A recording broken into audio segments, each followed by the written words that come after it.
I forgot to tell you guys something else to look at. He found some more stuff on Marketplace. See this? These two pieces. I'm sure you guys can guess what they are. It's two countertops, and the backsplash and the countertop with the beveled or whatever, you know, bottomless countertop, steel. 100 Canadian dollars or something like that. So that's cool. That's for his new shop. Now I just have to figure out how much space I get to have so that I can fill the trailer. Let's go do some pickups. This should be like a whole other series, you guys, but I'm just gonna tie it into this, all of this whole trip. But it just pisses me off when brokers do this, and it happens. I've caught them a lot, right, doing this. So I booked a couple little loads, right, going from the Seattle area. I booked them yesterday to pick up today. They're both going to Travis Air Force Base.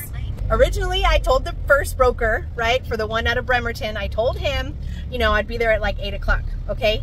I got the Raycon. The Raycon says that I can pick up anytime today between 8 a.m. and 3 p.m. When I got the, you know, tracking to my phone, I went ahead and just set it up because no big deal, whatever. Well, right, Jason and I had to pick up another little piece for the truck or whatever, something that Freightliner said that they had and then they didn't have, so we had to make an extra stop to Freightliner here in Washington. No big deal, right? But they're tracking me, right? Okay, no problem. The guy freaking called me 3 times. They're tracking me and they're calling me. I'm giving him an ETA and I'm like, dude, it's raining in Seattle and I'm in traffic, you know? And he's like, oh, okay, well, what time are you going to be there? And I'm like, dude, 11 o'clock. Okay, thank you, you know? And then of course I'm still looking for more partials because we've only filled up like 15 feet of deck. We're already at what, 9, 18, 27. We're already at $3 a mile on just these two little baby partials, but of course I'm still trying to fill the rest of the trailer. So I'm looking on the load board, right? And then all of a sudden I see Virginia Transport, who I've hauled for them, you know, I'm sure at least a handful of times. They reposted my load that I'm an hour away from, you guys. They reposted it on the freaking load board. And so I call him up. I'm like, hey, Brian, you know, or Brad, or whatever the hell his name was. I'm like, hey, this is Natalie, you know. I'm like, so you want me to go? You want me to go for that load that I'm en route to right now? My load that you sent me a Raycon for? Do you want me to still go pick it up? Because I see you're posting it on the load board.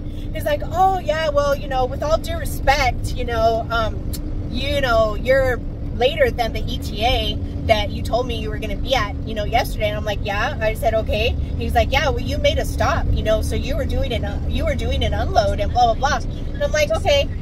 I said, look, the Raycon says, you know, 8 to 3, you know, if I'm there at 11, what's the problem? And I said, I wasn't doing an unload. I said, I came back from Canada empty, you know, and if you must know what I was doing because you're tracking me and you saw my truck stopped, I went and picked up a part of Freightliner, and if you would like to see the receipt, I can gladly show you that. Oh, no, but, you know, we have to do what's best for our customer and la, la, la. And I said, okay, well, do you want me to go pick up the load or not? Because I'm 60 miles away, you know? Yeah, please proceed. Go ahead and pick up the load. I'm like, okay, thanks, bye, you know? And like, but it just, ooh, it pisses me off that they have that, you know, they have that control, or that they will be that shady, you guys, to like go ahead and pull you off of it just to give it to somebody else. Because for whatever reason, you know, whatever reason. And I booked a third load. So we booked these 2 loads, right? I booked these 2 loads for us. We're on our way to pick them both up. I booked a third one with Landstar. They sent me the Raycon, and then like 10 minutes later, which at least it was soon, but 10 minutes later they sent me, you know, an email saying, oh, sorry, you know, we didn't think this one piece was gonna fit on the truck. We already have a truck. It is gonna fit, so, you know, cancel it. And that's how, you know, no, nothing. You get nothing. Now that one, okay, fine. You told me within 10 minutes. I'm not en route, so I'm not going to ask you for anything, but you know, they have so much power and control, and they can just give you the bird and give you 0, you know, and then you're screwed. You're effed. There's nothing you can do, you know, and it just sucks. And I'm going to probably start a whole other series on, I think I'm going to do a series. Jace, what do you think? Like, Idiot Broker of the Week. I think I need to start. I think that's a good idea. I'm gonna do a weekly, you know, we'll see which idiot broker of the week wins the cake, wins the trophy for, you know, for idiocracy from my team on a weekly basis. I think I'll start that and just kind of share my little experiences with you guys, because it's a shit show, right? I mean, Jason. Bonehead truckers, and now we need dumbass brokers. That's what Jason said.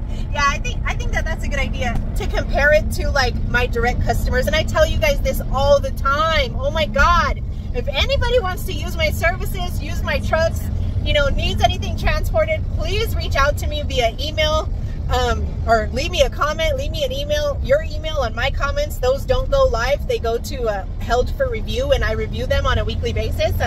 You know, give me your contact information, hit me up on TikTok, whatever, because we really prefer to work directly. And these brokers, compared to my direct customers, it's like day and night. You know, it's literally day and night, and I can't stand them, and I can't wait to get off this damn load board. It just makes me sick having to deal with these people. You know, we're good people, we're honest people. We have until 3 o'clock. Like, what are you tripping on? Why are you even tracking me? Why do I have to explain myself that I had to go to Freightliner to buy a freaking outer seal, you know? And he's like, I understand that, but you know, we just can't have you stopping. What do you think I am, a freaking machine? I gotta pee. I'm a girl. I have to find a real restroom, you know? Yeah, we haven't had breakfast. What is it, 10:30? It's 10:30. We didn't eat dinner last night. We didn't have breakfast this morning. We did get coffee, but we haven't had anything to eat. Like, and they don't want you to stop. Why are you stopping? They're gonna just snake the load right out from under you. It's just insane. Just insane. Those of you guys who have been running for a while, you know how it is. And those of you who are new, if you want to learn, go ahead and sign up to my Patreon, www.patreon.com/HotShotAdventures, and I will walk you through the process. And I'll start doing a weekly idiot broker of the week, just for fun, so we can all have a laugh. We all know I'm not supposed to be doing this, but these are way cool, you guys. Look.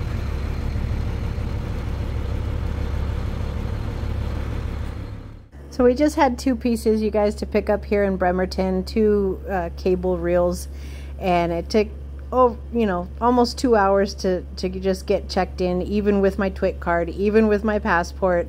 And then we get there, and Jason noticed how the trailer was flexing after they put just the first cable reel on, and after the bad foul taste in my mouth with this broker, he was like, you know, these seem like heavier than 4,000 pounds each. So the nice lady from the military went back into the warehouse, took the second one in, and weighed it for us, and it was correct, 4,100 pounds.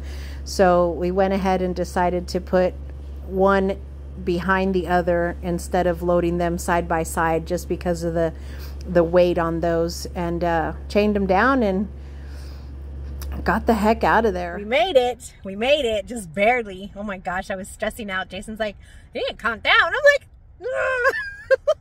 reload days are stressful for me. You know, we had a couple delays this morning, and Jason's just like, you know, it's either gonna happen or it's not. And it's like, yeah, but you know, it needs to happen, because like, it needs to happen now. So I understand it, but then I don't. I'm patient, but then I'm not. You know, you kind of like flip back and forth. Like, oh well, you know, you throw your hands up in the air, and it's gonna be whatever it's gonna be, and then you take, you know, you're like, no, but you know, let's go.